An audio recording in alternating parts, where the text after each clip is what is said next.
మీరు cinema produce చేసినప్పుడు కథ విన్నప్పుడు ఎందుకు ప్రొడ్యూస్ చేద్దాం అనుకున్నారు?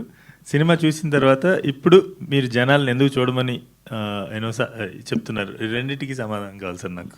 అంటే అప్పుడు మిమ్మల్ని మీ వైఫ్ అడుగుంటారు ఎందుకు ఈ సినిమా చేస్తున్నారని, అప్పుడు ఒకటి చెప్పుంటారు. మొన్న మళ్ళీ మీరు సినిమా చూసినప్పుడు మీరు ఒకటి ఆన్సర్ ఎందుకు చేస్తామంటే ఈయన మీద మా నమ్మకం, ప్లస్ మేడం గారు, ఆవిడ నమ్రత గారు, మహేష్ బాబు గారు, మేధావులంతా ఉండగా మనకు భయం ఉంది, మనం ఆలోచించి పనే ఉంది.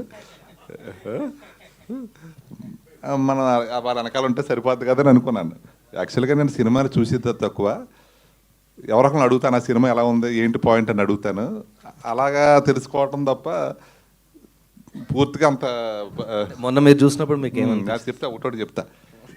అప్పుడు తర్వాత మహా వెంకటేష్ గారు మన సరే ఎప్పుడైతే షూటింగ్లో లొకేషన్లో మనం ఎప్పుడైతే చూసేవాళ్ళమో, ఏంట్రా బాబు వీళ్ళ ఆర్టిస్టులు కరెక్ట్గా షూట్ అయిపోతున్నారు, వీళ్ళందరూ ఎక్కలా పట్టుకున్నాడు ఈ చిన్నప్పుడు మిడిల్ ఏజు లాస్ట్ ఏజు మొత్తం చాలా బాగా కవర్ చేసేస్తున్నాడు ఈయన.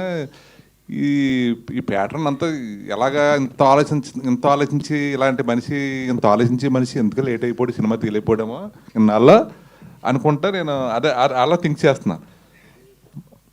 మన సినిమా చూసిన తర్వాత ఆ పాత్రలో ఆ డైలాగులు మా ప్రాంతంలోనే వాడారండి ఎక్కువ.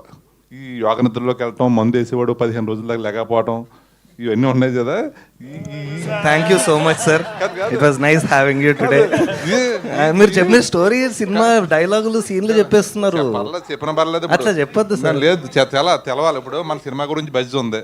ఈవేళ 5 నిమిషాలు రావు బహదూర్ ఏంటి అని ఒక్కసారి ఆలోచిస్తే ఖచ్చితంగా సినిమాకి వస్తారు. ఒక్కసారి యూట్యూబ్లో చూసేటప్పుడు ఈ రావు బహదూర్ అంటే ఏమిటి అని ఒక్కసారి సెర్చ్ చేయండి, ఖచ్చితంగా వస్తారు.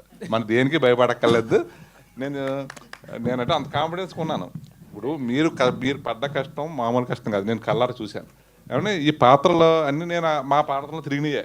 ఈ చిన్న వయసులోనే మీకు ఈ డైలాగులు ఆ పాత నేను స్లాంగ్ మాట్లాడతాను, ఓల్డ్ స్లాంగ్. నేనంటే ఇంచుమించుగా నేను 15వ సంవత్సరం నుంచి వ్యాపారంలోకి వచ్చాను. నా ఫ్రెండ్స్ అందరూ కూడా 60 to 80 బిట్వీన్ వాళ్ళు ఉండేవారు.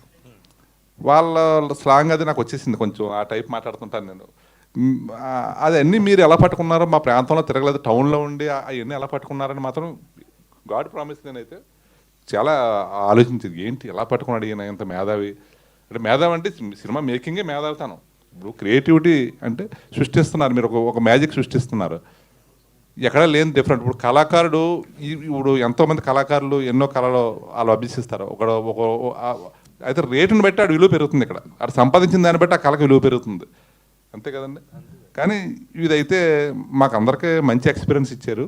మీతో ట్రావెల్ చేయటం వల్ల నేను ఇది ఒక సక్సెస్ మీట్ కింద భావిస్తున్నాను. ఇది అదండి సార్.